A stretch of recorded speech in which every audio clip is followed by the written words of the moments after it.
Did you know there's an ancient version of the Bible that contains stories most of the world has never heard? A version where the story of Adam and Eve is told in a completely different way, where Eve is not created from Adam's rib, but from divine light itself. I'm talking about the Ethiopian Bible, one of the greatest mysteries in the history of religious studies. Discovered in ancient monasteries on the Ethiopian highlands, these books have upended our understanding of human origins. The Ethiopian Bible was written about 1500 years ago in an ancient language called Ge'ez. To put it in perspective, this was a time when ancient Rome still existed. What's remarkable is that it contains 81 books, significantly more than the 66 books in the Protestant Bible or the 73 books in the Catholic Bible. Among these additional books are texts like the Book of Enoch and the Book of Jubilees, which were thought to have been lost for millennia. One particularly fascinating aspect is how the Ethiopian Bible describes the Garden of Eden. In the most important book of ancient Ethiopia, called the Book of Kings, it is said, "The Garden of Eden was not just an earthly garden, but a place where heaven and earth intersected, where divine light flowed down like rivers of crystal." This description is entirely different from the familiar image of a simple garden in Genesis. But why are these differences so important? They are not just different details in the same story. Each difference carries profound implications about how ancient people understood their origins, their relationship with the Creator, and the nature of sin. In this video, we will delve into three main aspects. First, how the Ethiopian Bible describes the creation of Adam and Eve. Second, the unique revelations about the Garden of Eden and the fall of man. And finally, we will discuss the deep lessons these differences offer us today. This journey of discovery is not just a lesson in history or religion. It is a story about how an ancient text from the distant land of Ethiopia can change the way we see ourselves and our place in the universe. Let's begin the journey to uncover these secrets buried for millennia. According to the Ethiopian Bible, was the first human created not from ordinary dust, but from a special kind of earth gathered from the four corners of the universe?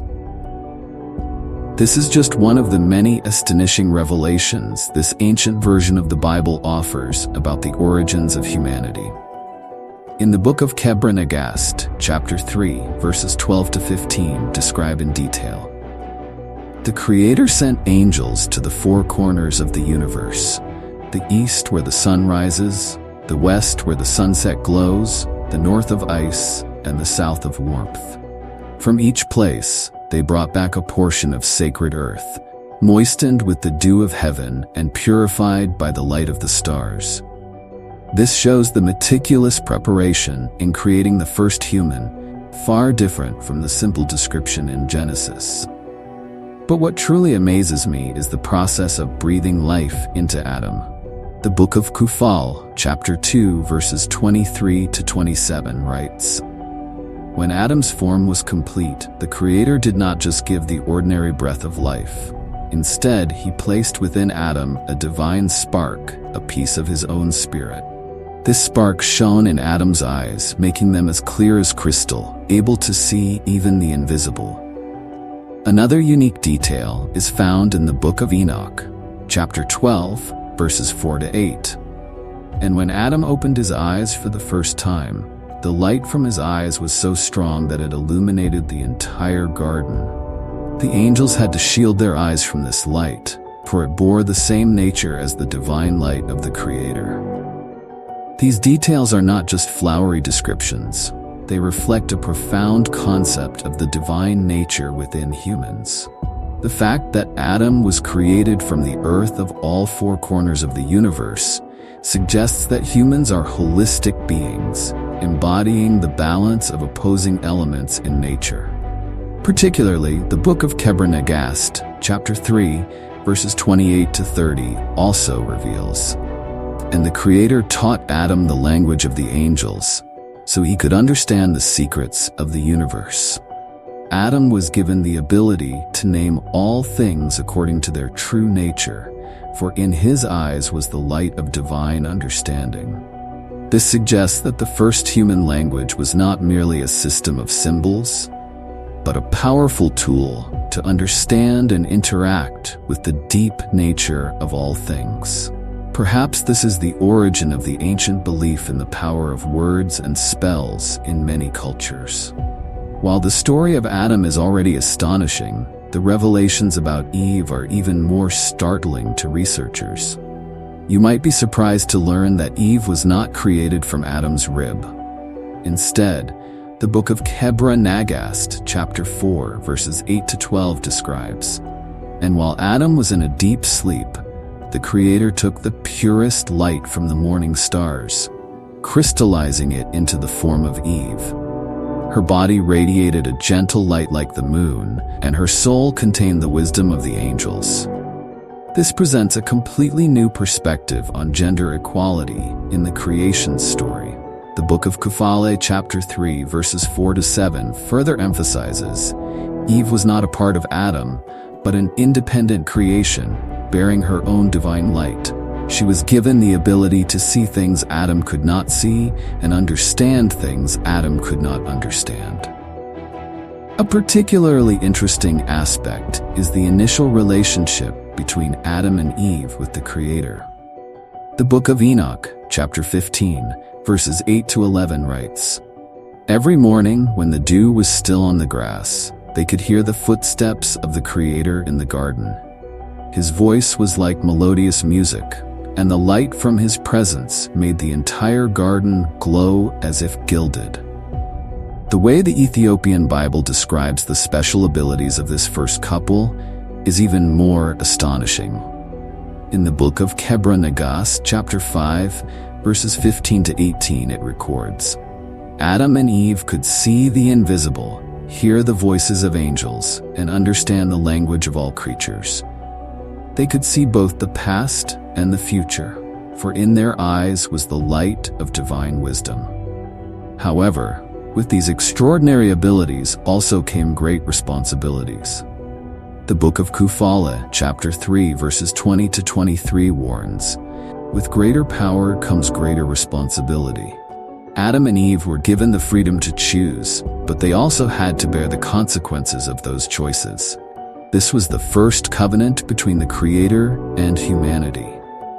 This leads us to the important question: if Adam and Eve were created so perfectly, what led to their fall? And why were these extraordinary abilities lost? The answer lies in the story of the Garden of Eden and the temptation, a story that in the Ethiopian Bible has shocking details that we will explore in the next section. According to the Ethiopian Bible, was the Garden of Eden not just a garden on earth, but a special space between the material and spiritual worlds? This is one of the astonishing revelations about humanity's first paradise. In the Book of Nagast, chapter 6, verses 1 to 5 describes, "The Garden of Eden was set on a high mountain, where the earth touched heaven. 4 crystal rivers flowed from the mountain's peak, carrying divine light instead of ordinary water. The air in the garden contained the essence of eternal life, and every breath in the garden brought wisdom." What's interesting is how the Ethiopian Bible describes the initial relationship between humans and the Creator. The Book of Kufale, chapter 4, verses 8 to 12 writes, "Every sunset, when the twilight bathed the garden in gold, the Creator would appear in the form of pure light. Adam and Eve could directly converse with him, learning the secrets of the universe and understanding the language of all creatures." But perhaps the most surprising thing is the rules and limits in the Garden of Eden. The Ethiopian Book of Enoch, chapter 16, verses 15 to 19 reveals, "In the garden there were 3 sacred trees: the tree of life that granted immortality, the tree of knowledge that allowed understanding of all things, and the tree of light, the source of all divine energy. Adam and Eve were allowed to eat from the tree of life and the tree of light, but were forbidden to approach the tree of knowledge until they achieved full spiritual maturity. This shows a profound perspective on human spiritual development. Unlike the usual version that simply forbids eating the forbidden fruit, here we see a step-by-step development plan for humanity. Particularly impressive is how the Book of Enoch, chapter 7, verses 3-7, describes the space in the garden. The ground in the garden was as clear as crystal, reflecting heavenly light. The flowers not only emitted fragrance but also produced angelic music when the wind blew through. Every creature in the garden shone with its own light, creating a symphony of light and sound. But what truly shocks is how the Ethiopian Bible describes the process of temptation. Unlike the familiar image of a simple snake, the Book of Enoch, chapter 5, verses 1-5 reveals, the tempter appeared in the form of a being of light, similar to the angels. It did not just speak with words, but could create illusions of the future and promises of unlimited power. Particularly interesting is how Eve was tempted. In the Book of Enoch, chapter 8, verses 12-16 describes, the tempter did not promise Eve knowledge, but the ability to create. The ability to create light and life like the Creator himself. It showed Eve visions of a world she could create, where she could determine the laws of nature. A shocking detail is found in the Ethiopian Book of Enoch, chapter 17, verses 8-11. When Eve gave the forbidden fruit to Adam, their crystal-clear eyes began to dim. The divine light within them gradually faded, and for the first time, they felt darkness, not just outside but within their own souls. This shows a deep understanding of the nature of sin. It is not about breaking a simple rule, but about gradually losing the divine qualities inherent in oneself. The Book of Enoch, chapter 9, verses 1-4 concludes, when the Creator appeared in the garden that afternoon, for the first time, Adam and Eve could not look directly at his light. Not because he had changed, but because they had lost the ability to see the divine. These revelations are not just interesting additional details to the story we know. They provide a completely new perspective on the nature of sin and the fall, not as a simple act of disobedience, but as a process of abandoning one's divine nature for personal ambition. This leads us to the important question: if humans were originally created with such extraordinary abilities, can we restore what was lost? The answer to this question lies in the next section, where we will explore the consequences of the fall and the path to redemption. Have you ever wondered why in most cultures, humans always feel like incomplete beings, as if they've lost something important? The Ethiopian Bible provides an astonishing explanation for this feeling. In the Book of Enoch, chapter 10, verses 1-5 describe the first consequence of the fall. When the divine light left Adam and Eve, not only did their bodies become heavy and dark, but the entire nature around them changed. The flowers stopped producing angelic music, the ground was no longer as clear as crystal, and the language of all creatures became foreign to them. What truly shocks is how the Book of Enoch, chapter 6, verses 8-12 describes the cosmic impact. The fall of Adam and Eve created a crack in the fabric of reality. The heavenly light could no longer freely flow down to earth. The 4 crystal rivers of the Garden of Eden gradually turned into ordinary water, and the distance between heaven and earth began to widen. This is a profound explanation of why the world we live in seems to be missing something. It is not just a moral or spiritual issue, but a fundamental change in the very structure of reality. The Ethiopian Book of Enoch, chapter 18, verses 15-19 reveals further. Before the fall, Adam and Eve could see both the past and the future, understand the language of the angels, and feel the presence of the Creator in every breath. After the fall, they could only see the material world, and the memory of the lost abilities became a persistent pain in their souls. A particularly impressive detail is found in the Book of Nagast, chapter 11, verses 3 to 7. When Adam and Eve looked at each other after the fall, for the first time they could not see each other's souls. Instead, they only saw the outer skin. This is why the text says they realized they were naked, not physically, but the nakedness of the soul when no longer enveloped by divine light. But perhaps the most important lesson the Ethiopian Bible teaches us about the fall is the lesson of freedom and responsibility. In the Book of Kufale, chapter 7, verses 1 to 4 writes, "The freedom to choose is the most divine gift the Creator gave to Adam and Eve, but it is also the greatest test. Every choice not only affects themselves but also impacts the entire fabric of reality." What is surprising is how the Ethiopian Bible views the possibility of redemption. The Ethiopian Book of Enoch, chapter 19, verses 8 to 12 reveals, "Although the divine light has dimmed, it has never completely extinguished in humans. In every soul there remains a small spark, a seed of the original divine potential. This is the basis for the hope of redemption." The Book of Nagast, chapter 12, verses 5 to 9, goes further by describing, "The Creator's mercy is not about erasing the consequences of the fall, but about giving humans the opportunity to gradually restore what was lost. Every act of kindness, every moment of deep understanding, brightens a little of the remaining divine spark in the soul." This is an incredibly hopeful and practical message. It suggests that redemption is not a sudden event, but a long process of restoration and reconnection with one's divine nature. The Book of Kufale, chapter 8, verses 15 to 18 concludes, "The path back to divine light is not a journey back in time to return to the Garden of Eden, but a journey towards a higher state of consciousness, where humans can maintain the freedom to choose while living in harmony with divine intent." These insights from the Ethiopian Bible are not just explanations of a distant past.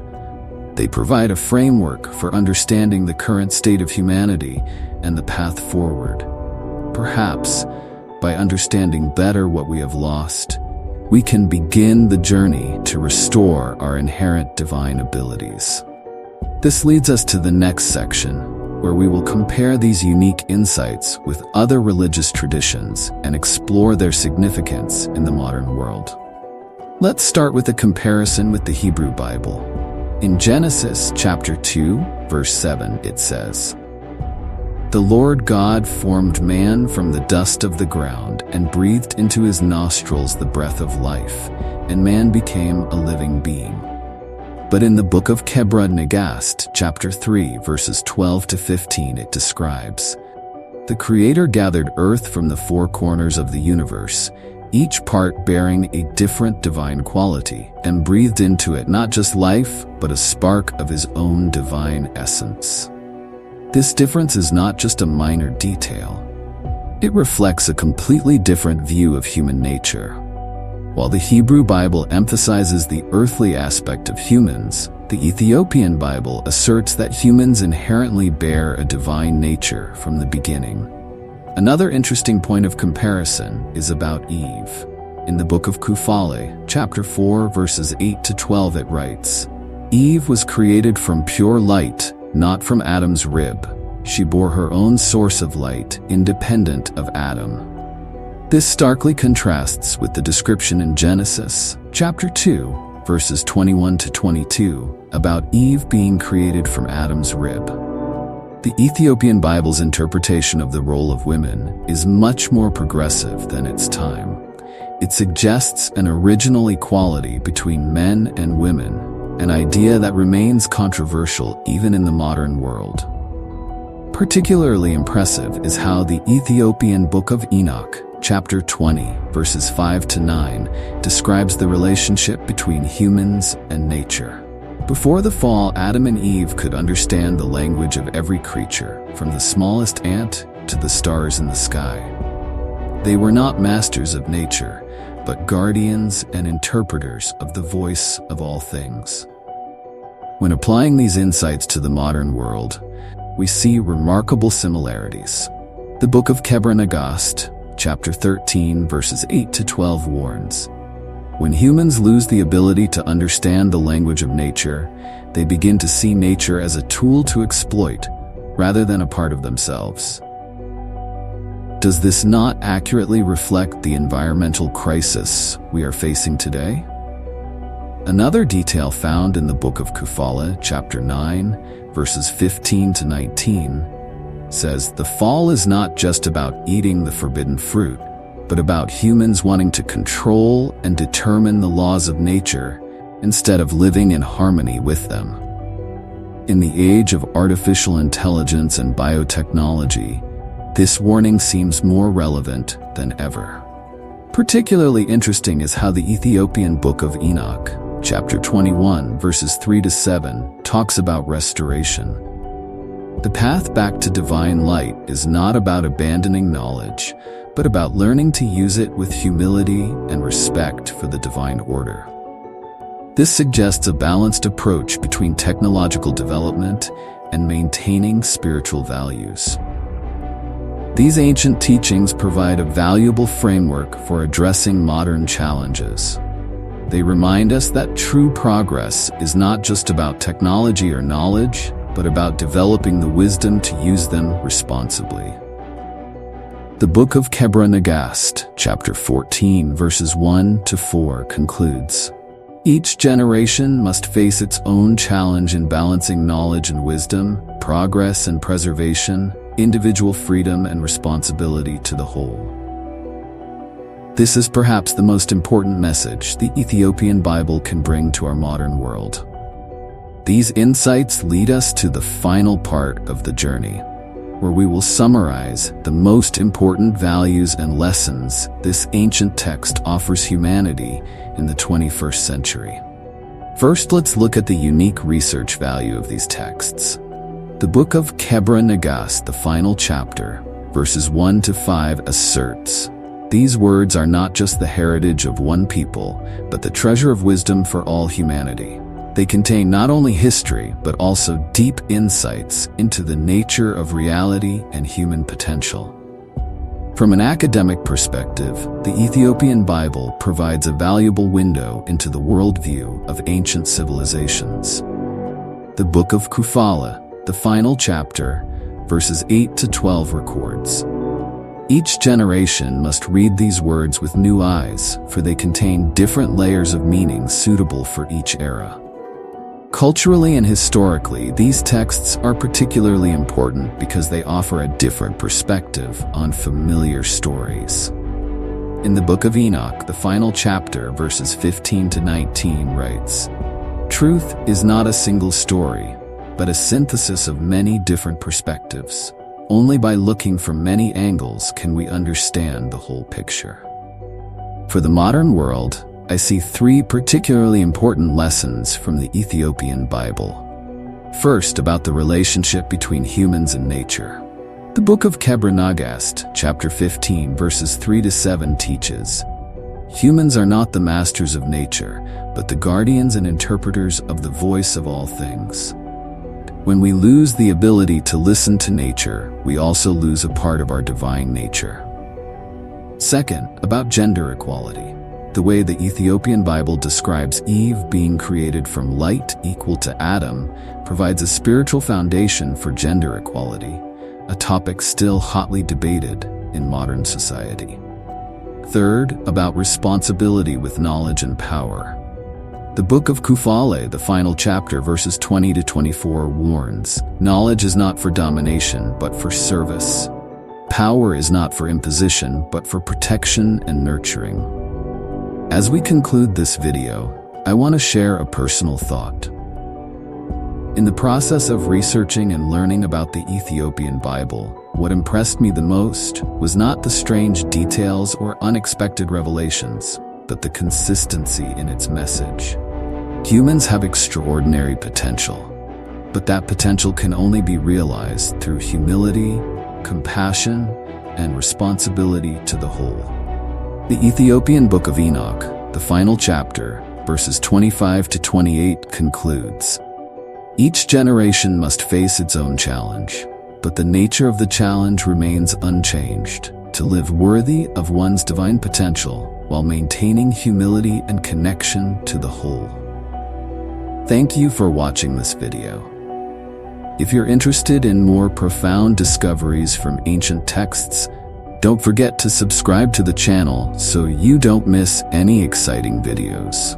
See you in the next video.